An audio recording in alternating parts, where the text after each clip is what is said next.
Hey guys, so unfortunately 7/7 passed and we didn't get a character reveal or anything for Smash. I did wear a tinfoil hat in that last video, so I was kind of aware that that theory was reaching and probably wouldn't amount to anything. Of course, just because July 7th is behind us, that doesn't make 7 Theory dead. We still have the next Challenger Pack as Challenger Pack 7, and the next fighter is fighter number 77, so there's still some things going on with the number 7 for the next character. Of course, so far, the fighter numbers and Challenger Pack numbers haven't really meant anything for the characters we've gotten, so I'm not really banking on this one, but it's something to keep in mind. We still have Challenger Pack 7 lining up for Fighter 77, so 7 Theory's still kind of in play. The character, of course, I've been hoping all these 7s lining up might lead to is Geno, and surprisingly, a day after July 7th, we actually did get something Square announced for Super Smash Bros. Ultimate. On July 8th, a new Spirit event was announced for Octopath Traveler, and Octopath Traveler is a Square Enix game. So it is kind of ironic here that we actually did get something from Square in Super Smash Bros. That did sort of line up with the date of its announcement, July 8th, for Octopath Traveler. Octo means 8, so this one feels a little ironic to me. Some people have pointed out that it's a little strange that Black Knight is among the playable characters that they showed for the Octopath Spirit event, but I think that's probably just a coincidence. So this is actually the second Square Spirit event that we've gotten since the second Fighters Pass has started, and that's pretty interesting. It means that Square and Nintendo are still talking about Super Smash Bros. Ultimate DLC. A few months back, we got a Trials of Mana Spirit event, and that's also a game from Square. Actually, one of the strangest things is that there aren't very many Square Spirits in the base game for Super Smash Bros. Ultimate. There were almost no Final Fantasy VII Spirits, all we got was Cloud. And the only other Square Spirits we got in the base game were Geno and Mallow. Over on Twitter, Full Chicken wrote, Cloud's fighter spirit is his ultimate render, meaning Sakurai's team wasn't even able to secure his original PNG art. I don't know if it's only because base game content licensing wasn't profitable enough for Square, but it really feels like Final Fantasy VII was done dirty in Ultimate. They went on to say, obviously Cloud's party and major characters like Sephiroth should get spirits too, but even the summons on Midgard don't get in as spirits, surely because Square refused Sakurai's team requests in terms of Final Fantasy VII content in Ultimate. Really hope this gets corrected in the future. And before we get off the subject of specific dates in July, I just want to mention one more time about that post from Hot Girl Videos 69. I know the name sounds sketchy, but they actually did get some dates correct in the past.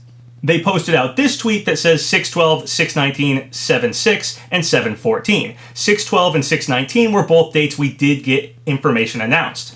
So we were speculating that 7/6, July 6th, might have some information. We were speculating on Nintendo stuff though. While we didn't get anything Nintendo announced on July 6th, we did get Microsoft announcing Xbox Series X Games event for July 23rd on July 6th. So Hot Girl Video 69's list of numbers for possible dates of things being announced still holds up. We will have to wait and see if anything happens on that last date, July 14th. Alright, and now for the main thing I want to talk about in this video. There is a rumor going around right now that we could be getting a Nintendo Direct on July 20th. So I mentioned this in some past videos, but a Twitter user at Kelios FR wrote at Jeff Grubb, "You forgot Nintendo Direct in July," with a little smiley face. This was in response to Jeff Grubb tweeting out a list of dates for gaming events in July. Kelios had correctly predicted the March 26th date for the Nintendo Direct Mini we got back in March. So they do have a history of correctly predicting Nintendo Directs.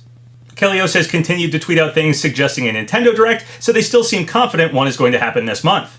And then today, some gaming news websites started talking about how Monday, July 20th is the date Kelios is predicting. This seems to be coming from a Reset Era post that says, so July 20th? Oh, July 20th it is, and Kelios responding with a smiley face. Nate Drake over on Reset Era also offhandedly mentioned the date, July 20th. The post says, according to Kelios, nothing changed. If I'm not mistaken, he said it's around the 16th. Around the 16th. And then Nate Drake said, what's around the 16th?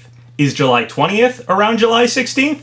Nate Drake also said, so the presentation went from before Paper Mario to now around Paper Mario? Does it remain between the 10th and 19th, or are we entering 20th range? Kelios said, to be clear, I don't know the content, just that there are several titles. So don't ask for Breath of the Wild 2 or Pikmin, etc. Kelios also said Nate knew the date from the beginning, he hinted so much you people didn't see. When asked about a specific date, Kelios said, I'd say let people enjoy Mario Paper during the weekend, and Monday, boom. Paper Mario is set to be released on July 17th, which is next Friday, so this would be the Monday afterward for the 20th. So although we don't know what will be shown off in this potential Nintendo Direct, I will say Nate Drake has been saying for a while, Pikmin 3 should be coming with new content. Whether or not that gets shown off in this Direct, I haven't heard them say. Over on Twitter, Kelios was asked, seriously, I don't want to bother you or anything, but do you see a Nintendo Direct happening before the Xbox Showcase? Kelios says, I think yes. The Xbox Showcase is happening on July 23rd, so the 20th would be before that. And then when Kelios was asked if it would be a regular Direct or a Direct Mini or what, they said, what I know for the moment, they'll present several titles, so I guess it's a regular Direct, not a Mini. I think they'll tweet on Friday.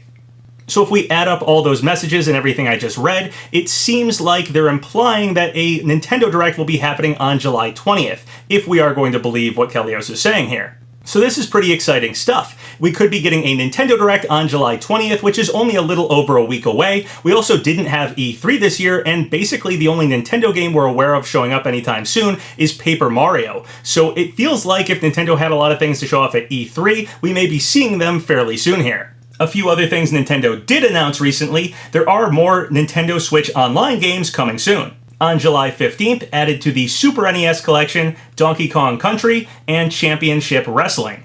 And then for the NES collection, The Immortal will be added. Over on Twitter, Rare tweeted, roll and jump like it's 1994. Happy to see Donkey Kong Country in the mix as we still look back on it very fondly after all these years. And we hope it summons up even more Simian supporters on Nintendo Switch. Oddly enough, for some reason, Donkey Kong Country is rated teen by the ESRB now. Not sure why. Also, for Japan's Nintendo Switch Online, Shin Megami Tensei is being added to that collection. So if you make a Japanese Switch account, you can play Shin Megami Tensei, though it won't be translated. So with Donkey Kong Country coming to the Nintendo Switch Online, we now have another game that was on the Super NES Classic, now on the Nintendo Switch Online. Not too many games are absent from Nintendo Switch Online that were on the Super NES Classic. One of them is Super Mario RPG still. And new Nintendo Switch Online games aren't the only thing Nintendo announced recently. Over on Twitter, @Nintendo America wrote, check out gameplay of upcoming game, Paper Mario the Origami King, tomorrow, 7/10, at 10 a.m. Pacific Time, on Nintendo Treehouse Live, July 2020. Plus, we'll feature a first reveal and gameplay for a title in a franchise new to developer WayForward. WayForward is the company that makes the Shantae games, so they're going to show off some new title.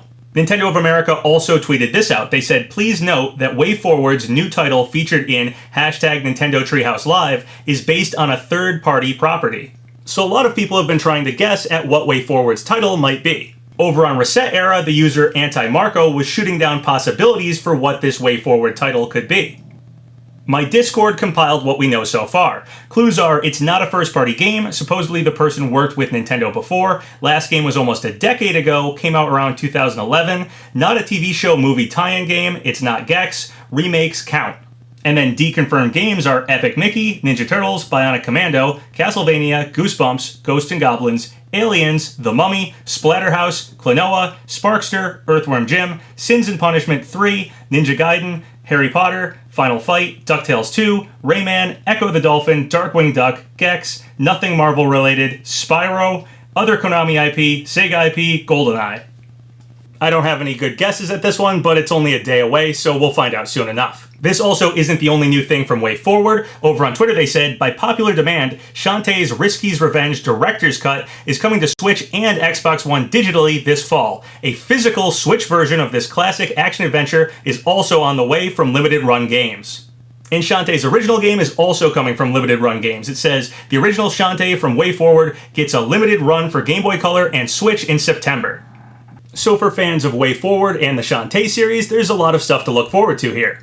Also, Shantae is not the only female gaming icon to have something interesting happen recently. Over on Twitter, @LowRuleLegend wrote, there is rumor going around that Tomb Raider is going to be announced in a collection soon and will be coming to the Nintendo Switch. There is a trademark online for Tomb Raider Ultimate Collection. And if you follow the link, it is a trademark for TRUE, Tomb Raider Ultimate Experience. So we could be seeing some classic Tomb Raider games soon showing up on modern day consoles. I will say Lara Croft has always been sort of a sleeper choice for getting into Super Smash Bros. She's maybe the most iconic female gaming character, but I don't see people guessing at her all too often. Tomb Raider is currently owned by Square, so Lara Croft has some hefty competition between highly requested characters for Smash, such as Geno and Sora, but she is, again, one of gaming's biggest female icons, and I could honestly see her getting into Smash. It's a possibility.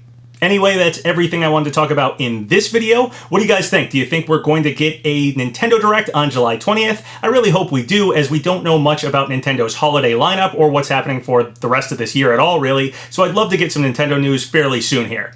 If you guys have any thoughts or comments on any of the stuff I talked about in this video, leave them below. So once again, thank you guys for all the subscribes, all the likes. It really helps out the channel. So if you haven't subscribed yet, go ahead and do so, or like the video, or leave a comment, whatever you want. Until next time, have a good one.